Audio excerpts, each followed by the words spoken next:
여러분, 오늘은 종교 개혁 주일입니다. 1516년 10월의 마지막 날, 그 분위기 있는 10월 31일 날 마르틴 루터라고 하는 한 젊은 천주교 신부가, 아니 좀 더 정확히 소개하면 천주교로부터 파면당한 신부가 그 당시에 잘못된 로만 캐톨릭과 그 우두머리인 교황과 교부들을 향해서 신학과 신앙을 새롭게 하라고, 당신들 지금 잘못 가르치고 있는 거라고, 잘못된 길로 가고 있으니 빨리 가던 길에서 돌이키라고 외쳤습니다. 훗날 우리는 이 외침으로 시작된 개혁운동을 소위 종교개혁이라고 명명을 하고 올해로 503주년을 맞습니다. 루터가 참 이 수제인데, 근데 이 사람이 성서학 교수가 돼가지고 성경을 보면서 강의안을 준비하고 하면 할수록 예수 그리스도를 통해서 인간에게 찾아오시고 은혜를 베풀어서 구원하시는 하나님인 것을 발견하게 돼요. 그러니까 우리가 구원받는 것이 인간의 행위라든지 어떤 선행을 통해서 구원받는 게 아니고 하나님께서 예수 그리스도를 통해서 은혜를 베풀어 주셔야 구원을 받는다고 하는 놀라운 사실을 그가 발견하게 됩니다. 그래서 로만 캐톨릭의 잘못된 관습이었던 면죄부 판매를 강력하게 그가 비판하게 되고, 마침내 1515년 10월의 마지막 날 그가 빌텐베르그 대학 성당 정문에 95개의 반박문을 공개적으로 걸어붙이면서 종교개혁의 거대한 깃발을 들게 되었다는 사실, 여러분이 다 아시는 내용들인데요. 그래서 저는 오늘 이 종교개혁 기념주의를 맞이해서 종교개혁에 대해서 우리 몇 가지를 나누어 보면서 씨름을 하면서 은혜 받으려고 합니다. 첫째는 종교개혁운동은 하나님 회복운동이었습니다. 우리 한번 따라 하십시다. 하나님 회복. 아니 목사님 웬 뚱딴지 같은 소리예요. 우리 하나님 모르나요? 잘 들어보십시다. 우리 하나님을 잘 안다고 말하면서도, 중세 사람들은 하나님을 믿는다고 말하면서도 하나님을 잊어버렸어요. 그래서 오늘 본문에 사사시대의 문제, 근본적으로 사사시대의 문제는 하나님에 대한 무지였습니다. 본문에서 고발하는 대로 이스라엘 백성들이 여호수아 세대 이후에는 하나님에 대해서 무지했고 그분이 이루신 일도 알지 못했다는 거예요. 여러분, 이게 웬일이에요? 이스라엘 백성들이 어떤 민족이에요? 지금까지 광야를 건너서 광야를 지나서 하나님이 약속하신 적과 꿀이 가나안 땅에 들어와서 풍요로운 삶을, 축복을 누리는 세대잖아요. 그런데 그들이 하나님을 몰랐대요. 심각한 거잖아요. 아니 도대체 부모들은 뭐 한 거예요? 그 후세 세대가 하나님을 알지 못했다는 거예요. 그러니까 여러분, 하나님에 대한 무지는 그 시대의 개인과 공동체의 삶의 방식을 결정합니다. 이것이 오늘 본문의 배경이 되는 사사시대 우상숭배의 치명적인 원인이 되었습니다. 여러분, 우리가 하나님을 아는 거 그렇게 중요한 거예요. 오늘 이 시간에 우리 다시 한번 하나님을 만날 수 있게 되기를 축복합니다. 제가 이 얘기는 골백번 더 외쳐도 또 외쳐야 될 말씀이에요. 우리가 누구 믿습니까? 하나님 믿잖아요. 그런데 하나님을 믿으면서도 하나님을 하나님처럼 안 믿는 사람들이 있기 때문에 오늘 종교개혁주의를 맞이해서 우리 다시 한번 내가 믿는 하나님, 나에게 있어서 하나님은 어떤 분인지, 나는 그 하나님이 내게 얼마나 대단한 존재인지를 깨달을 수 있는 이 주일이 되기를 주님의 이름으로 축복합니다. 마르틴 루터는 처음부터 교회를 개혁할 생각이 전혀 없었어요. 세상을 변혁시킬 생각은 더더군다나 없었습니다. 단지 그는 하나님에 대해서 궁금했어요. 그래서 하나님을 찾고 싶었어요. 은혜 베푸시는 하나님을 찾았습니다. 왜냐하면 하나님이 두려웠기 때문에 그래요. 왜? 자기 친구가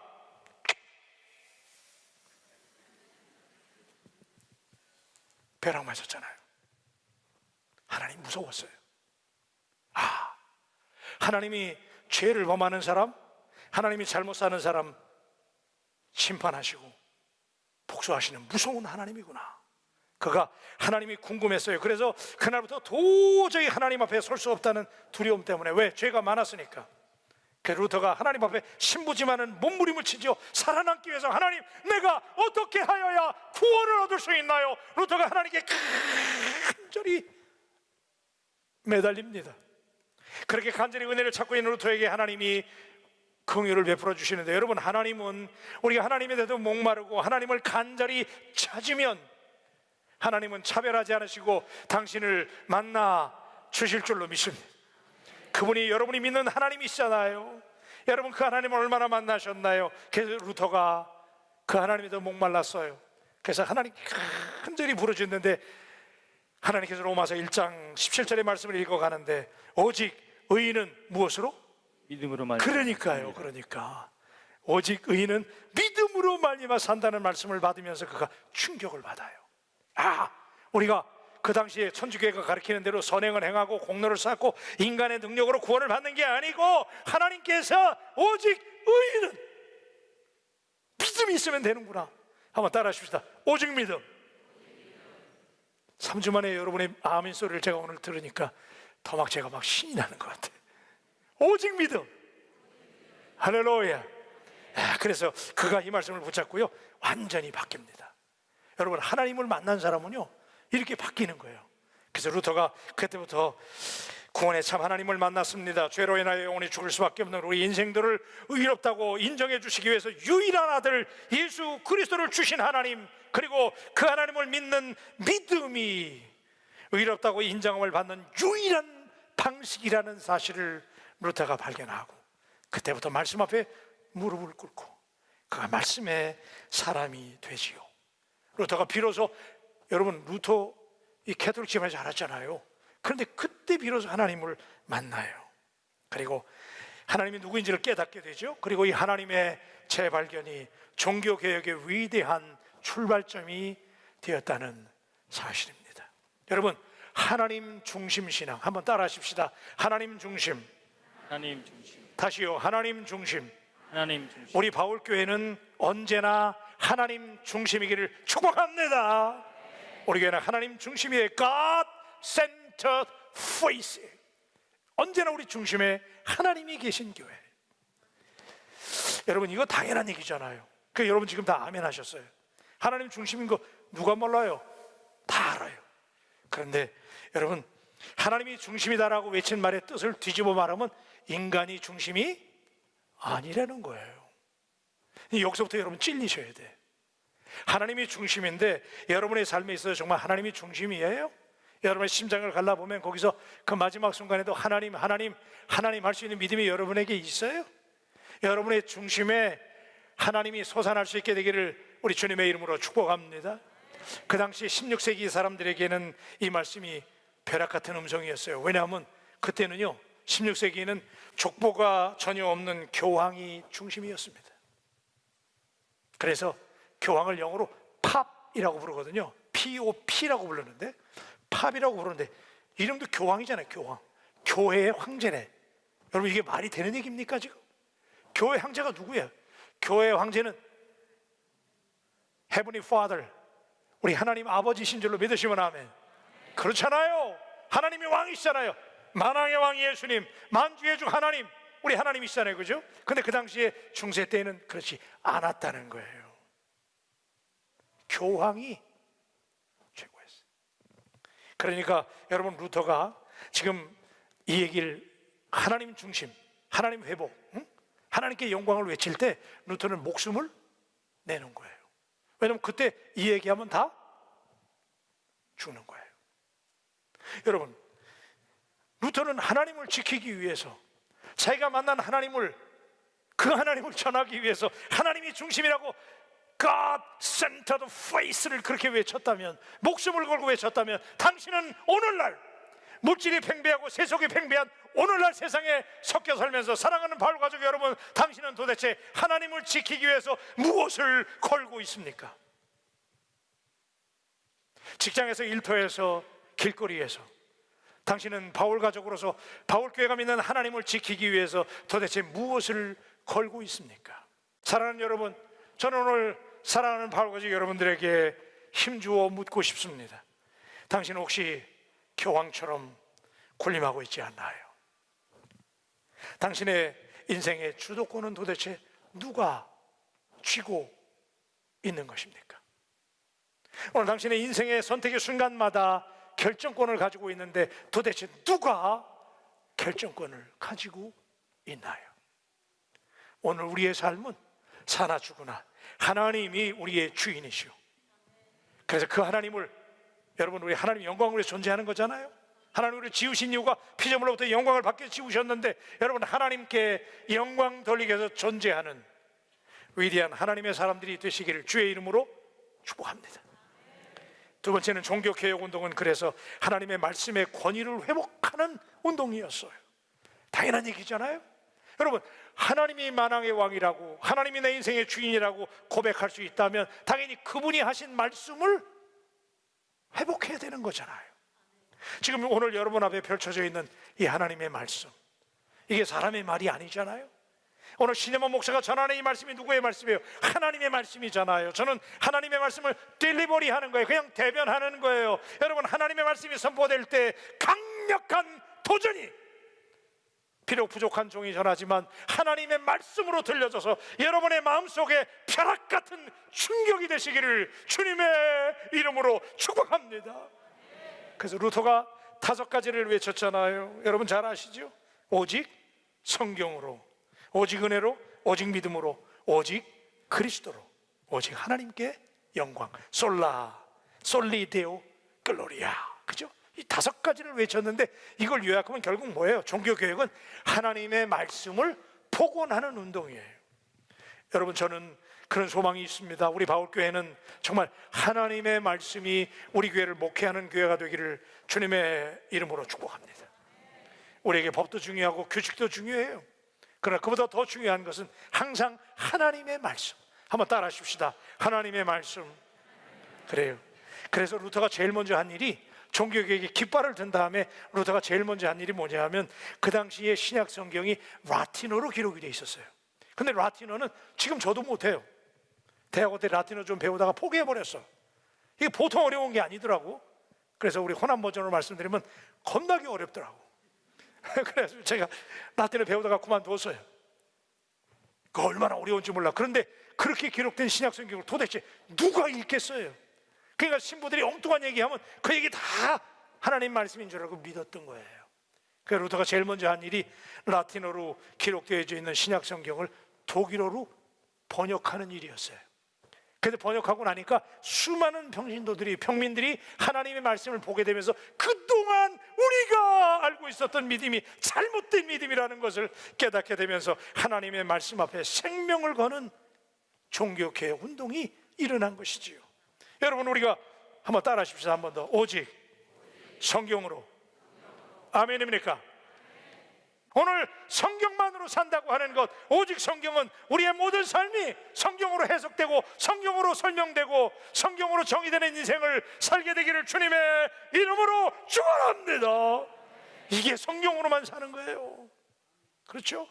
말씀의 사람, 그게 종교 개혁 운동이었어요. 성경은 하나님의 말씀이 곧 하나님이라고 그랬어요. 예? 말씀이 하나님이에요. 믿습니까? 그래서 요한복음 1장 1절은 이렇게 말씀하십니다. 예수의 말씀이 계시니라. 이 말씀이 하나님과 함께 계셨으니 이 말씀은 곧 하나님이시니라. 아멘입니까? 말씀 equal to God. 그죠? 말씀이 하나님이라는 거예요. 요한복음 1장 14절에 보니 말씀이 육신이 되어 우리 가운데 거하심에 우리가 그의 영광을 보니 아버지의 독생자의 영광이여 은혜와 진리가 충만하더라. 할렐루야. 그래요. 여기 여러분, 말씀이 우리 가운데 거하심에 그랬잖아요. 근데 말씀이 우리 가운데 거하심에라고 하는 이 말을 원어 성경에 보면 하나님이 예수님을 통해서 우리에게 장막을 치셨다는 거예요. 텐트를 치셨대. 오늘 여러분의 마음속에, 오늘 사부예배 나오신 사랑하는 바울 가족, 당신의 마음속에 하나님이 말씀으로 텐트를 치셨다는 사실을 믿으시기를 바랍니다. 그러니까 하나님이 늘 우리 속에 거하시는 거잖아요. 그죠? 그래서 사랑하는 여러분, 그런데 누가 말씀대로 사느냐? 너무 뻔한 얘기 제가 하지만 우리가 누가 말씀대로 사냐면 은혜 받아야 말씀대로 사는 거예요. 은혜 안 받죠? 시험만 들어. 어떤 사람은 은혜 받아가지고 막 말씀 들어가지고 막 감사가 넘치고 기쁨이 넘치고 막 흥분을 하는데, 어떤 분들은 똑같은 말씀 들어도 신쪽해. 왜 그래요? 은혜가 식어서 그래요. 한번 따라하세요. 주여, 내게 은혜를 주시옵소서. 하나님이 은혜 주시면요 말씀의 사람이 되게 되는 줄로 믿습니다. 세 번째 종교개혁 운동은요, 교회를 교회답게 만드는 운동이었어요. 여러분 95개의 반박문을 비르텐베르크 성당 정문에 게시하면서 삽시간에 이 운동이 유럽 전역에 퍼졌거든요.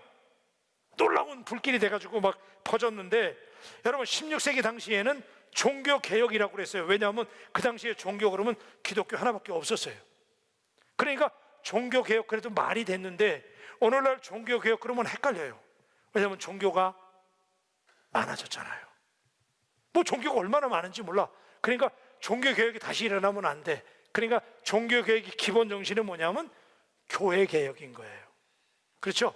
그래서 오늘날은 종교개혁이라고 그러면 애매모호한 거예요. 교회개혁운동, 우리 바울교회가 날마다 개혁운동을 일으킬 수 있는 교회가 되기를 주님의 이름으로 축복합니다. 여러분, 저는 오늘 여러분에게 정말 간절히 말씀을 드리는 거예요. 우리 바울교회가 개혁의 선두주자가 될 수 있기를 간절히 소망합니다. 중세교회는 여러분들이 아시는 대로 땅 부자 교회였습니다. 교회가 엄청난 부를 독점했습니다. 그도 그럴 것이, 사람이 구원을 받는 방법들은 개인들이 선행을 행하고 공적을 쌓으면 얼마든지 가능하다라고 가르쳤어요. 그래서 심지어는 연옥이 있다는 거예요. 들어보셨죠? 그래서 천국과 지옥 사이에 중간에 연옥이 있대요. 그래서 조상님이 돌아가시면 일단 연옥으로 간대네. 그래서 연옥에 가가지고 대기했다가 후손들이 얼마나 공적을 쌓고 선행을 행하느냐에 따라서 조상님이 천국으로 갈 수도 있고 지옥으로 떨어질 수도 있다는 거예요. 그래서 그들이 뭘 팔았어요? 그래서 면죄부를 파는 거예요. 그래서 여러분, 21세기를 사는 스마트한 우리 바울 교인들의 눈으로 보면 이것은 기가 막힌 대종교 사기극이잖아요. 그런데도 이게 그 당시 사람들에게 먹혔습니다. 그래서 그 당시에 교회는 또 성직을 공공연하게 매매했어요. 지방의 부자들 있잖아요. 부자들, 이 사람들을 재산을 바치면 신부를 만들어 주는 거야. 그래가지고 교회가 그 재산을 가지고 부를 축적하고 땅을 사게 되고, 심지어는 그 막대한 재장을 그 당시에 무리하게 건축 중인 베드로 대성당을 짓는 일에 썼다는 거예요. 예? 여러분, 이게 얼마나 기가 막힌 일입니까? 그런데 사랑하는 여러분, 오늘 이 대목에서 우리는 이 땅에 우리의 교회들을 한번 되돌아볼 수 있기를 바랍니다. 교회다운 교회가 될 때, 성경적인 삶을 살아갈 때 여러분들이 한 분 한 분이 교회입니다. 그래서 오늘 종교개혁주일에 당신이 교회다운 교회, 신대다운 신자가 되어서 하나님의 놀라운 역사를 일으키게 되길 주의 이름으로 축복합니다. 그래서 네 번째 말씀드리고 싶은 것은, 종교개혁은 마침표를 찍을 수 없는 싸움입니다. 지금은 종교개혁이 500년 전에 일어나고 끝나는 일이 아니에요. 종교개혁 기념주의를 기념할 필요가 없어요. 기념하기보다는 우리는 종교개혁의 정신을 실천해야 되는 거예요. 그래서 우리 교회가 참으로 오늘 본문에 등장하는 대로 여호수아 세대 이후에 하나님을 잊어버리고 하나님이 하신 일도 몰랐대. 세상에 이런 일이 어디 있습니까? 오늘 여러분, 우리가 종교개혁이라고 그럴 때 그걸 우리가 리포메이션이라고 그래요. 근데 그 리포메이션이라는 말이 뭐냐면 리폼이라는 말이에요. 그러니까 여러분, 폼이라는 거 알죠? 지금 신목사 폼 잡고 있잖아요. 예? 폼이 있잖아, 폼. 이 폼을 다시 만드는 걸 리폼이라고 그래요.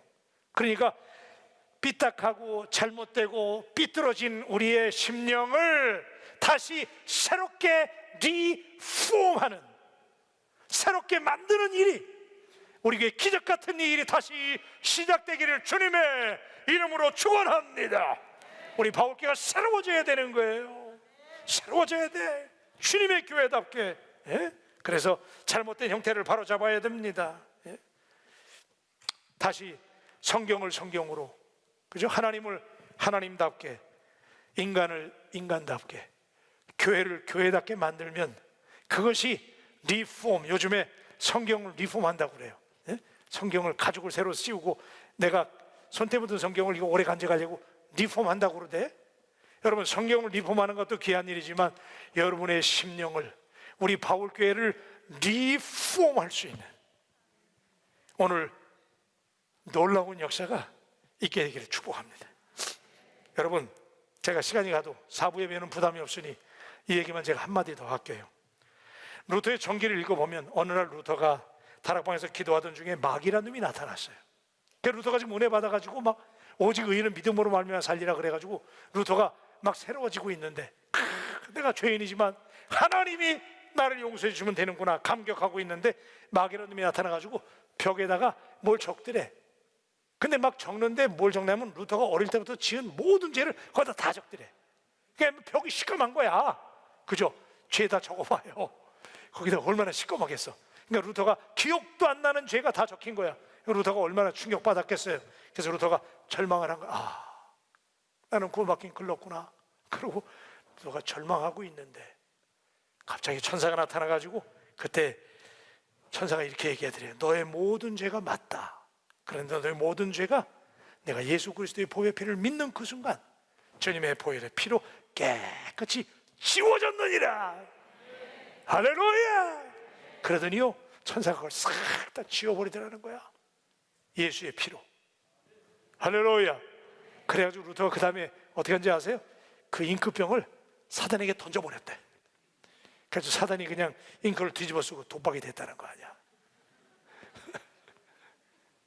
그런데 그 다음에 문제가 생겼어요. 얼마 지나서 그 당시에 그 1521년 1월 달부터 이제 보름스 국회라고 하는 의회가 열린 거야. 의회가 열려가지고 루터를 소환했어요. 루터 죽이려고 그런 거예요. 왜냐면 이상한 소리 하니까 교회가 큰일 났잖아 지금 이제. 그러니까 루터를 불러다가 이제 정죄를 하고 루터를 죽이려고 루터를 오라고 그랬는데, 여러분 1500년 동안 교회를 지배하고 나라를 지배했던 게 천주교잖아요. 그러니까 국회에서 부르니까 어떡하겠어요. 이제 가야지. 가면 죽는 거예요. 루터는 파면당하고 죽는 거예요. 그런데 루터의 친구가 그걸 알고 뜯어 말리는 거예요. 루터야 인마 가지 마. 너 거기 가면 죽어. 가지 말라고. 그 노래를 친구가 불렀다는 게 아니고 하여튼 뜯어 말렸어요. 그 루터가 갈등을 하는데 루터가 마음속에 믿음이 생겼어요. 여러분 같으면 한번 잘 들어보세요. 지금 보름스 국회 가면 죽는 거야. 사형당하고 죽는 거예요. 파면당하는 거야. 안 가야 돼. 근데 루터의 마음속에 믿음이 생겼어. 그래서 루터가 이런 유명한 말을 합니다. 마귀가 보름스 국회의사당의 지붕에 기와장만큼 많더라도 나는 절대로 두려워하지 않으리라. 하나님께서 나를 의롭다고 하시고 하나님께서 나를 기뻐하시고 하나님께서 나에게 힘을 주시기 때문에 나는 조금도 두려워할 것이 없노라. 이러고 루터가 갔는데요, 그때 루터가, 그래도 루터가 인간이니까 집을 나서려고 마음이 막 불안한 거야. 자기를 외치긴 했지만은. 그래서 루터가 그때 영감을 받아가지고 노래를 부르고 갔어요. 그 노래가 뭐냐면, 내 주는 강한 성이요 방패와 병기 되시니. 그거를 루터가 만들어 부른 노래예요. 아멘입니까? 그 찬양을 부르면서 루터가 갔는데 국왕이 와 있어. 국왕이 국회에 나온 루터에게 내가 마지막으로 자네에게 기회를 줄 테니 여기서 네가 그동안 한 말 취소해라. 헛소리 했다고 얘기해라. 그렇게 얘기를 했는데 그때 루터가 담대하게 왕 앞에서 이렇게 얘기했어요. 나의 주장은 성경에 근거한 것입니다. 성경에 근거한 내용을 성경으로 반박하지 않는 한 나는 1.1획도 취소할 생각이 없습니다. 이럴 때는 아멘 해야 된다니까. 아멘. 아, 그래요. 그래서 루터가 마지막에 하나님 내가 여기 있나이다. 나를 도우소서. 그리고 이 루터 이 소식이 전해져가지고 루터도 살고 그 불길이 막 천주럽에 번져가지고 오늘날 그 이후의 세대를 뭐라고 그래요? 개신교도라고, 그죠? 덤볐다고, 프로테스트했다고. 그래서 우리를 영어로 프로테스탄트라고 그러는 거예요. 그때부터 별명이 생긴 거예요. 우리가 캐톨릭이 아니야. 우리는 프로테스탄트야. 그러니까 우리 예수 믿는 사람은 근본적으로 잘못된 세상에 대해서 대들고 잘못됐다고 NO! 대항하는 사람들이 되어야 될 줄로 미션내다. 그래서 종교개혁, 교회개혁은 마침표를 찍을 수 없는 계속 되어야 되는 싸움인 줄로 믿습니다.